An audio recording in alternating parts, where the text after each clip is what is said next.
ఇంకా పాకిస్తాన్ నుండి నరేంద్ర మోడీ గారికి చాలా కొన్ని థ్రెట్స్ సంబంధించిన లెటర్స్ గానీ, మిమ్మల్ని చంపేస్తాం అన్నట్టుగా బెదిరింపు గానీ, అలా వస్తా ఉన్నాయి. ఎలా చూస్తా ఉన్నారు మీ బీజేపీ పార్టీ నేతలంతా?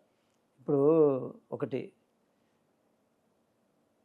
పిచ్చోళ్ళు, మూర్ఖులు ఏ చెట్టుకు రాళ్ళతోని కొడతారు? పండ్లున్న చెట్టుకే రాళ్ళతోని కొడతారు. మళ్ళీ ఇక్కడ మోడీ గారి దగ్గర న్యాయం ఉన్నది. అంటే మన ప్రజల కోసం, మన కోసం కొట్లాడుతున్నాడు, పోరాడుతున్నాడు. మన హిందూ ధర్మం కోసం పోరాడుతున్నాడు, మన దేశం కోసం పోరాడుతున్నాడు. సో అవతల వాళ్ళకి ఏమనిపిస్తుంటుంది?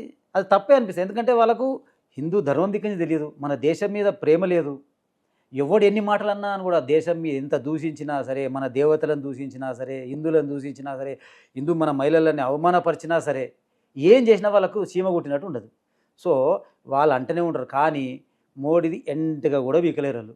ఏం చేస్తారు వాళ్ళ ఏం సాధన లేదు. నీకు మొగోడు నిజంగా మొగోడైతే ముంగోడు వచ్చి మాట్లాడు. సరే ఇప్పుడు నిరూపించుకో, నీదేమో నీకు సాధన అయితే నీకు అలా నిరూపించుకో. ఇప్పుడు మసూద్ అజాద్ అనే ఒక టెర్రరిస్టు, మనకి ఆయన చాలా పెద్ద టెర్రరిస్ట్. గతంలో కూడా మన భారతదేశం మీద చాలా అటాక్ చేయడానికి కీలక అతను చెప్తా ఉన్నారు. అంటే ఏదైతే జరిగిన అటాక్లో నేనైనా మరణిస్తే బాగుండు, మా పిల్లలు మరణించారు, భారతదేశాన్ని వదిలిపెట్టేదే లేదు అన్నట్టు కూడా ఆయన కీలక వ్యాఖ్యలు చేస్తాను. ఎలా చూస్తాను వీటిని? ఇప్పుడు ఈయన బాధపడే దాంట్లో ఆయన బాధపడాల్సిన అవసరమే లేదు. ఎందుకనంటే ఈయనది కూడా టైం వస్తుంది. ఇంకేంటంటే ఈయనకి నూకలు రాస్తున్నాయి. ఆ మురుకులు ఏంటంటే కొంచెం తొందరగా వేరు. వీనికి కూడా పోవాల్సిన టైం. కుటుంబ సభ్యులే 9 మంది దాకా వాస్తవం. అంటే ఇప్పుడు వీడు చేసుకున్న పాపమే కదా. ఇప్పుడు వీని కుటుంబ సభ్యులకు మంచి దారి నేర్పిస్తే, అంటే మంచి, ఇప్పుడు మన దేశంలో మన పిల్లలకి ఏం నేర్పిస్తాము? స్కూల్కి పోయేసరికి పెద్దలు ఎట్లా గౌరవించాలి, ఏ దేశాన్ని ఎట్లా గౌరవించాలి, ఎవరిని ఎట్లా, వాళ్ళ దాంట్లో ఏం నేర్పిస్తున్నారు?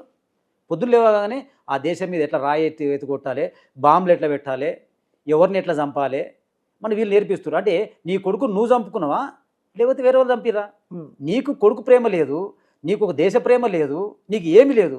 మరి నీలాంటికి బతికే అర్హతనే లేదు. అసలు నువ్వు పిల్లలు కానీ అర్హత కూడా లేదు నీకు.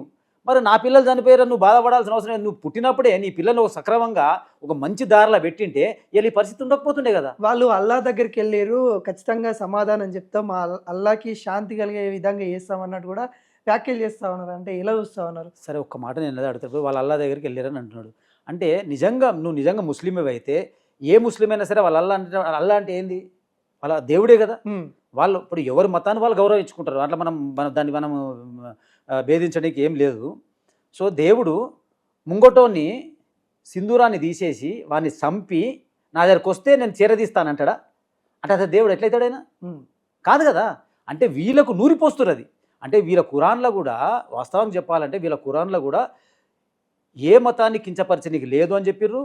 ఎవరి మీద నువ్వు అంటే ముంగట వ్యక్తిని ఇబ్బంది పెట్టొద్దు అని అన్న క్లియర్గా రాసి ఉంటుంది. వీళ్ళు చదివే దాంట్లో కూడా వీళ్ళు ఏదైతే మన చదువుతారు కదా పొద్దున పూట, చదివేటప్పుడు పొద్దున వీళ్ళు లేచిన తర్వాత ఈ రోజు నేను ఎట్లా చేసుకోవాలి అని అది వాళ్ళు ఎలా గడపాలనేది వాళ్ళు ఆలోచించాల్సింది, వాళ్ళ నమాజ్ అది.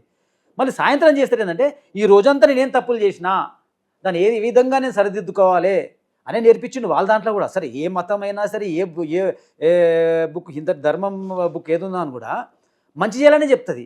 మరి మూర్ఖుడు వీనికి మసూద్ ఖాన్కి సిగ్గు శిరవేమని ఉండాలి. అంటే నా పిల్లల్ని చంపిన వాళ్ళు దేవుని దగ్గర పోయిరానంటే ఏ దేవుడు కూడా తప్పుడు పని చేసి నా దగ్గర రమ్మని చెప్పలేదు. వాళ్ళు ఖచ్చితంగా దేవుని దగ్గర పోలు, వాళ్ళు నరకానికే పోతారు వాళ్ళు.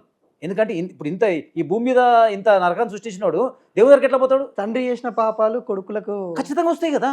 ఇప్పుడు వీడు చేసిన పాపమే కదా. ఇప్పుడు మసూద్ ఎవడైతే ఉన్నాడో వాడు చేసిన పాపమే ఎంతమంది పానాల కుటుంబాలని. ఇప్పుడు ఒక మనిషిని, ఇప్పుడు వాస్తవం చెప్పాలనంటే ఇవాళ పహల్గామ్లో ఎంతమంది వచ్చారు? 26 మంది వచ్చారు కదా. చనిపోయిన తర్వాత 26 మందికే నష్టం జరిగిందా? 26 కుటుంబాలకు నష్టం జరిగింది కదా. 28 మంది దాకా కౌంట్. 28 మంది, 26, 20. కానీ 26 మందో 28 మందో చనిపోలే అక్కడ. 28 కుటుంబాలు రోడ్డు మీద పడ్డాయి. ఇలా ఎంత బాధపడుతున్నారు వాళ్ళు. ఒక ఆమె వారం రోజుల కింద పెళ్లి చేసుకొని పోతే ఆమెకు సంసారం అసలు అది ఎంత బాధాకరం చెప్పు. అంటే వాళ్ళ ఆడపిల్లలు లేరా?